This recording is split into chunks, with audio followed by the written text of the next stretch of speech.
Preston Heights.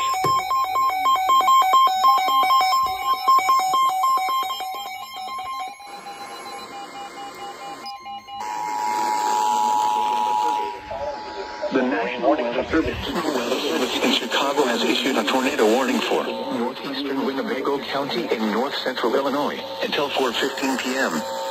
At 3:14 p.m., a storm capable of producing a tornado was located near Winnebago, or 8 miles northwest of Rockford, moving northeast at 20 miles per hour. Hazard: tornado and quarter-size hail. Source: radar-indicated rotation. Impact: flying debris will be dangerous to those caught without shelter.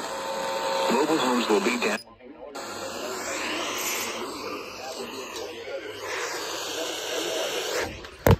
Source: radar indicated.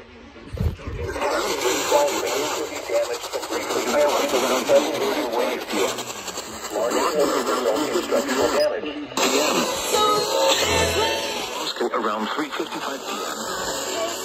The following Interstate 90 between mile markers 1 and 5. Take cover now.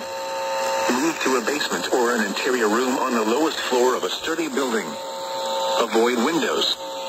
If you are outdoors, in a mobile home, or in a vehicle, move to the closest substantial shelter and protect yourself from flying debris.